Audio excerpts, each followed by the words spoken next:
They're supposed to be routine medical procedures, but they end up being anything but that. Now at 11, here are the medical secrets doctors are avoiding and the families hurt by them. News 5 on your side starts now. It is one of the deadliest secrets that medical care facilities are holding all across the nation tonight. It's not about botched surgeries or risky operations that are performed on patients. It's about those patients who go in for routine procedures and end up dying avoidable deaths hours later. On your side, Chief Investigator Ron Regan has more about the thousands of deaths that are happening in hospitals across the country. These are patients who are recovering so well, they're back in their own hospital room, talking with family members. But we found far too many are dying within hours, and hospitals are failing to rescue. I just describe it as half my heart died when she died. Because she was my right arm. Her and I were really close. Amanda was just 18 years old. She had got accepted to the local university, Indiana University. There was a whole future ahead for her. Very definitely. But that summer, strep throat sent their daughter to the hospital. The nevers are what's hard.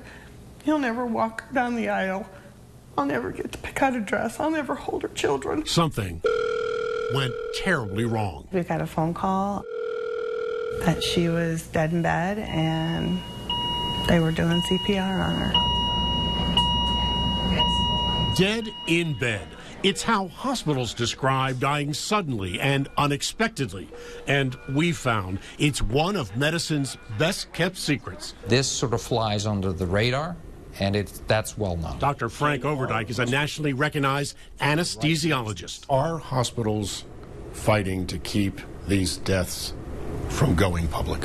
Certainly, it does not bode well for the reputation from a marketing standpoint in a competitive healthcare environment to have unexplained deaths, which is essentially what these are. Our 5-month nationwide investigation found it's not happening during surgery or in recovery rooms, but instead here in hospital rooms and floors where complications and risks are judged the absolute lowest, often within hours of family, flowers, and cards.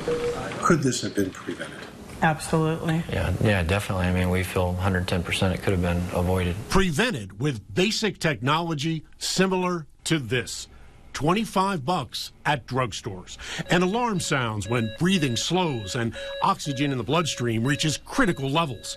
Technology both doctors and hospitals have known for decades. But instead, we found lives are being left to chance. You essentially were dying. Yes, I died, and I came back. Matt Whitman was back in his hospital room on a general floor where patients routinely go for hours without being checked. A nurse later confided. Something made me stick my head in that room, and I heard you take your last breath. And she was crying. Everything was perfect. The surgery went well. Marty Schmidt's wife was back in her hospital room. She told me they found Jean not breathing. So was Bill Neckerman. And they found him cyanotic, so that means he was blue. And his heart eventually stopped and they did a code blue. Brain damage so severe, his family made the painful decision to remove life support. This didn't have to happen.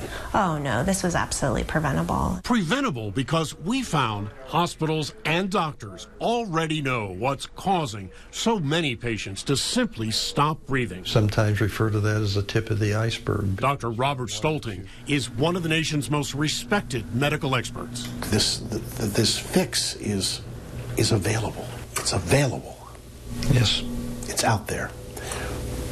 Why isn't it being more widely embraced?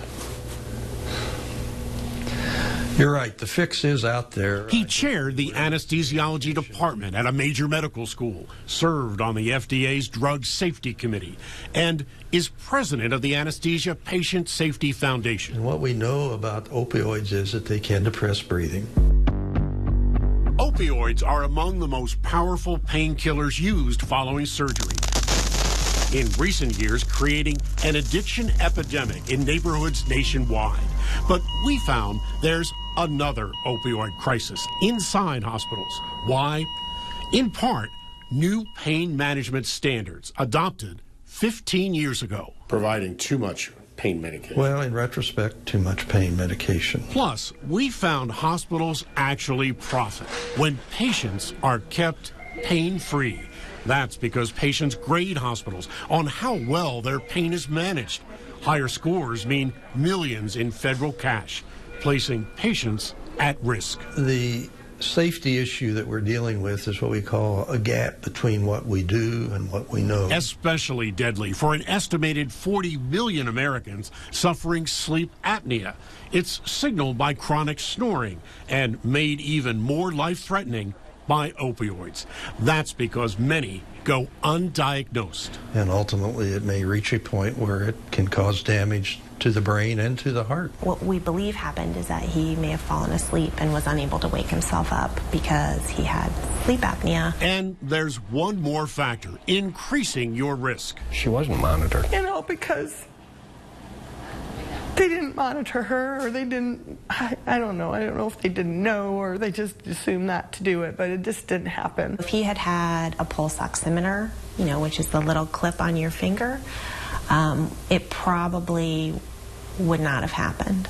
But our investigation found hospitals across the country are failing to continually monitor patients. People are denying that it's happening, and yet every hospital I've given a talk in about the risks of opioids, they've come up to me afterwards and said, yes, we had a patient just a month ago who we found dead in bed from respiratory depression. Dr. Michael Ramsey heads up anesthesiology at Baylor Medical Center in Dallas. This is something that's entirely preventable, and it's something that we need to stop. But it hasn't. We found as many as 50,000 have died or suffered serious brain injury over the last 10 years, equivalent to nearly 300 fully loaded jetliners. The airline industry, if you had the equivalent of a safety issue where we knew that it was a safety issue, and we even knew perhaps how to reduce the likelihood of it